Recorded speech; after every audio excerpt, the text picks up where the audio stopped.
San Francisco a couple of weeks back and stood opposite Winterland and remembered the last waltz and your part in the last waltz. What can you remember about that magic Thanksgiving night so many years ago with Robbie Robertson and all of those people? I felt pleased and I felt kind of lonely. You know, there were no other women at the event. There were women added to the film afterwards because I think they realized after the fact that it was a little spotty in that department, you know.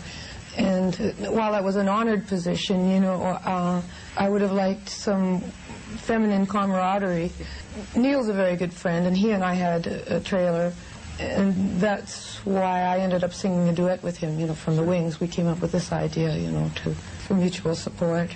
I remember thinking at the time, in a way, while it was a beautiful thing, in a way it was a kind of a sad moment, almost as if it marked the turning point or the end of the old guard, you know, like it was a wrapping up and a signing off. It definitely was for Robbie until recently, and I didn't feel ready to wrap and sign off. I saw a quote that you said you were students of the blues. Are you still? Definitely. I think particularly for myself as a guitar player, my YouTube search history is always blues shuffle in E or blues jam in F sharp, trying to really hone my skills and going back and listening to records and thinking of new ways to tune my guitar. You know, I feel so many of my songs have been a direct tie to Skip James, the way that he has cross-tuned his guitar, and I have sat and studied his recordings and tried to build myself in that mold a bit. And yeah, definite students of the blues. You mentioned you were following your musical true north. Oh, Canada includes the words True North, Strong and Free. That's why we connect with you. How sweet. I don't know. I mean, do we believe in coincidences, or is it just the way things are? But I like that. There's something about it that speaks to me, too. A very basic question about songwriting. When it comes out of the air, do you write it down? How do your tunes come? It comes all different ways. Sometimes, I think, to tell you the truth, it comes in a dream. I dream abstractions. I dream in music. And what happens is 4:30 in the morning, I'll wake up. This is great. This is incredible. It's so good, I don't have to even write it down. I know I'll remember it. Then I'll go back to sleep. At 8 o'clock, I will have woken up and forgotten. I know you're ticked? Yeah, I'm really ticked. I should have written this down. I should have written this down. But what happens is, when I'm trying to write, sometimes what we would call inspiration, I think is the reoccurrence of a dream that's been in there. And when it comes really, really fast and it's a great idea and it's almost complete, and you go, I don't know where that came from. I think it was in there all the time and it just reoccurred to you. That's a lot of the way I do writing. Lyrically, I got to sit down and pound it out. I'm not a message guy. Well, in fact, you are a message guy. You know what? Because if you sit back and you look at your body of work, you reveal a lot about yourself over the course of your work. And you can't help it. Well, you could do that. I can't really sit there and analyze my own stuff. Too close? I've never been able to. You know, when I'm working on a particular project, then I'm into it, hammer and tongs. And by the time I'm done with it, I really don't go into the self-analysis. Yeah. I say, I've done it, okay, if it feels good, great. Next. And I don't spend a lot of time thinking about me. Everybody else does. Has joined me, and by way of the fact that he wrote the liner notes for the new Dr. John album, Things Happen That Way, and spoke at his memorial funeral, and a great friend to Mac Rebenak, who better to just talk about this music and Mac's life.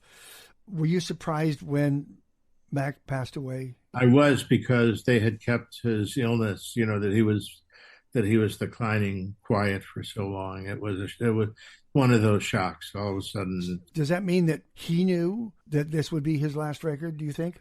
I don't know. I know that both Carla and Scarlett have told me that he was aware of his mortality. But you hear that in the songs like I do? Absolutely. Let me take you back to the early 70s. You're Ziggy Stardust. You bring the Ziggy tour to the U.S. It's your first U.S. appearance. What was your preconceived notion of what the States was going to be like? I always felt the grass was really green in America. And literally, when I got off the plane and we were driving into, I think the first place I got off in America was in L.A. I think the first place I went to was in L.A. And the bits of grass that we saw on the banks on the side by the road were unbelievably green. I couldn't believe how green you got the grass over there. I don't know how you did it. That was my initial impression of America. And I think that carried through, actually. I think that carried through, that there was an element of colour in America, North America, that was so much brighter and a little more theatrical than anything in Europe in that way. On the show, I wanted to ask you about, because we're just in the end of February, Black History Month, or as you called it, Black Our Story Month. How successful has it been, do you think, Kev? How's it doing? Well, every month is Black History Month for me. Yeah. I know it's a special month, but I'm always celebrating our history and celebrating the legacy of who we are in this country and who we are in the world, and also who we all are. You know, I think, and I don't like to separate too much on segregating history. I mean, like, the more we pull things apart, why not maybe there should be a Chinese History Month, or a Latino American History Month in America. There's a lot of different people in America and Canada. Yeah. So, I mean, Black History Month is special. It's really special. So, but I'm Black every day. You well know, making music is like putting a jigsaw puzzle together, but something has to be the first piece in that puzzle. Did you work backwards from the need to do a live album, or did you work backwards from there's a Rolling Stone mobile that we can get our hands on right in the King Eddie? Okay, when we discovered that there was a Rolling Stone mobile in the King Eddie, every time we went to Alberta, we talked about grabbing the Rolling Stones mobile truck and doing the records. So I think the truck came first, and the truck is so legendary that all of the mysticism of the live record came straight down through everything that had been recorded and captured with this truck that, to the most part, Canadians were completely oblivious to. Yeah. If you look at the pedigree of the truck, Led Zeppelin, The Who, Bob Marley frickin' live at the Lyceum in London. One of the greatest live albums ever. Yes. Yeah. Ever. I mean, there's so much history. And the Stones, of course, Sticky Fingers in Exile, just to name a few. And the Harpoonist and the Axe Murderer. You get on the list. So we made the list. New album. They called it Rhythm and Blues, the Duke Robillard Band. And one of the reasons why I thought Jump Blues was so cool, everybody was celebrating the fact that they survived a world war. And they got out. And they were something. That's true. Right, it was a whole new life. Let's reinvent ourselves. What do you want to do? And the second thing is, somewhere in there was rock and roll, and it just flowed out. Yeah, that's true. That's absolutely how it happened. That's early Jump Blues period. That's where I live. But it strikes a chord. Yes. Its time is perfect. And as you well know, many things in our lives are cyclical. And you have brought back rhythm and blues, the real rhythm and blues, at a time when we really need that same feeling that those young people felt after World War II, that they had survived it. That's a great theory. That's a really great theory, because after this pandemic, and it has been a really dark time, and the real rhythm and blues is the most fun music. It's because it's made to dance, made to listen to, it's made to drink to, it's just made to have a good time. That's what it's all about. Your dad always talked about less is more. Yeah. But also, I'm hearing tone, I'm hearing shape, I'm hearing form, mood. One that got me, just hooked me so hard, was Corduroy. The way it snuck under my skin and then just stayed there. Corduroy was probably the hardest song on the record to get right for me. It's a really, really intensely vulnerable and personal story. Yeah, this is not something that we talk about a lot, but I am a survivor of sexual abuse. It's something that I've been working on in my life for most of my adult life. I started to explore the idea of what does it look like to tell my own version of this story. Yeah. And Corduroy is the beginning. This is chapter 1 in this story. For me, I was a young boy when it happened. And so this defines you. This is this really awful thing that has happened, and you know that it's looming over you, and you know that it's broken you, and that you have to grow, and you're going to have to work on it. And all those things are true. And so this song is not necessarily at all trying to celebrate anything, but it's trying to say there's more to this than just how dark this is. I think the main takeaway for Corduroy for me is I'm going to tell my version of the story instead of having it dictated to me by someone else. I hope the exercise heals. It has been incredibly healing. And I mean, it was hard because this story means so much, and when we started recording it, it was like, we got to get this right. Yeah, absolutely. Very healing. For tomorrow. That's welcome. Blessings, right? To me, one of the most profound sayings in the blues is, I woke up this morning. Yeah. It comes from a long history of actually believing that. With the history of my people, being slaves, waking up in the morning, working from sun up to sundown. Waking up in the morning is the first gift that you get. Sure. Thanks for tomorrow. I'm alive today. We know the suffering that's going on.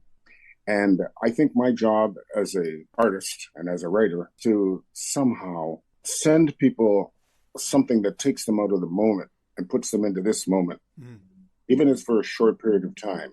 I just feel it's time to be positive about things. I mean, we really need it now.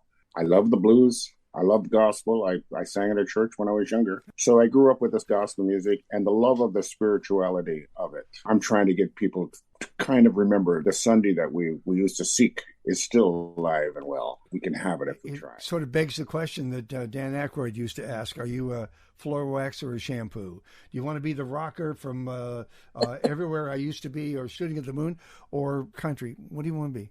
I just feel more comfortable than ever to just be whatever I want, There's so much room out there within the different genres now. And, as much as I love sticking hard to traditional country, and that's where a lot of my influences are from, I think there's some cool sonic stuff out there that pairs well with country. And there's just fun ways to make music. So I don't know if I'd ever want to put myself into either one. Let me quote Tammy Nielsen. Tammy challenges the country music norms of female artists only making up 10% of radio airplay in country music. Could the king of country music be the daughter, not the son, is her song. Man, I love that. And I mean, that's a cool thing we're seeing right now, too, is like within Americana, especially, and some popular country, there's this huge resurgence of women and minorities and people that are like finally sort of allowed to take up a little bit of space. So that's super cool. Does it feel like there's room for you out there? Honestly, I feel like every show I find some of my audience. It's like when you don't look for them and you think like, oh, these people don't like me. And I've had my hackles up for a long time about what people might think of me. But there are people that want to listen to stuff like this everywhere. They're all over. Talk about the audience for a second. What kind of reactions are you getting? What kind of faces are you seeing looking back at you? Can you see the 2 years that they spent locked down on their faces, the release, what the music is giving them? That's a really good question, because I think that's the most profound thing that has happened from the reopening for everybody. First of all, there is an enormously evident pent-up energy. They want to let it out. So the first song's like, wow, that's amazing. And secondly, the audiences are so, at least age-wise, diverse now. It's been kind of overwhelming, the response. And I trust that the other members of the band feel the same way I do. It's also about everybody remembering what this commune feels like, what it feels like to experience this together. And that's a big deal, 3 years of making do, but all of a sudden to just feel, for us, just playing for a big audience, and for them standing beside somebody they don't know that's experiencing the same thing. And this communal feeling is very elevating. It's very overwhelming sometimes. There's lots of tears in the summer. People are getting over it now, but there's lots of tears. I've been trying to follow your recent history as best I can. You have spent... You're telling me. Oh, man. How many dates have you done this year, do you figure? I heard 85. That might be wrong. How did Los Angeles go? Los Angeles, well, 200 of the 900 people showed up because that was the night of the riots, the beginning of the riots. We're playing in South Central L.A., and a wonderful show till about halfway through it. I was told that we wouldn't be able to finish because everybody had to go home because the city had been put under curfew and stuff. And I was, well, why? And, well, the riots had broken out, and so it was kind of a very strange evening for me. And because I think all of us living in Canada live a relatively sheltered life in comparison to the rest of the world and things that go on every day. And to be so close to something like that, to see the devastation firsthand instead of to see it thousands of miles away on a television screen, you get a real different feeling for it. And it made me really sad. It does make you appreciate home, doesn't it? It does, very much. I already appreciate it a lot, but the more you go away and see the situation, state of things elsewhere, I really feel proud to be Canadian. July 3rd, you're going to be at the Orpheum. Have you played the Orpheum? Now this is exciting for me. Why? This is a milestone for me because when I first moved to Vancouver I'm not sure what show it was, I saw at the Orpheum, but I went there and said, this is how I measure my success. When I can go in there and headline. And I've played there twice, but I've played opening for other people, and so I set that goal for myself to go in there and headline, and I'm going to do it. So, yay! Hopeful for the future of music, not just country music, but music in general and women's role in it? I am always hopeful, or I don't think you could press forward. I don't have hope that our industry is going to change. Yeah. The people who are the gatekeepers and the stalwarts of the industry are benefiting hugely from excluding women and people of color in country music. And so I don't have hope that will change. What I have hope for is the amazing female artists. When you look at Casey Musgraves, sure. she's in the system. She's signed to a label. She's in the industry.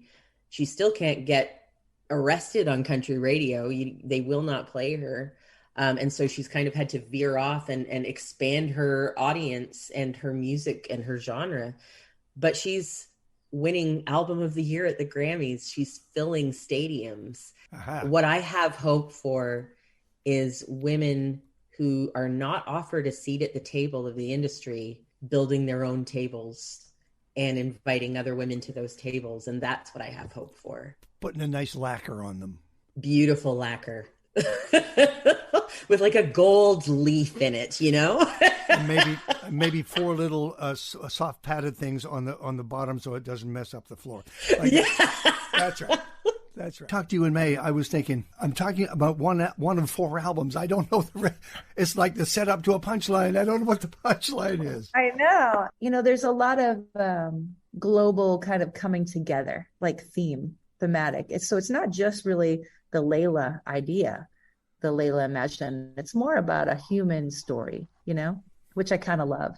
And women are very much driven by the moon. I mean, think about our cycles and the moon and the tides. Yeah. And, you know, we're very emotional people because, you know, we're made of water and we're very easily manipulated by the moon and the sun. We're made of water. It appears as though you've been busy. I know that Rarities is about to come out. I know that there's some new music coming out in the spring. I don't have to struggle to keep busy. The stuff just keeps coming. You know, we've got the Rarities album, the vinyl releases, albums that were part of a box set originally commemorating the 50th anniversary of True North. And the Rarities thing, which is old, but some of it's never been out there before. And then there is a new album that the recording's finished. We have to master it still, but that'll be coming out in May. I don't know why I remember this. Your name first coming up as a guitarist, and the speaker was Joni Mitchell. And I have incredible respect and admiration for her work, so it's nice to hear her say that. There's a remastering of Ribbon of Darkness, Gordon Lightfoot's tune, of course. There's another guy who was hugely influential and really set a quality standard for singer-songwriter acoustic music that could be done, you know.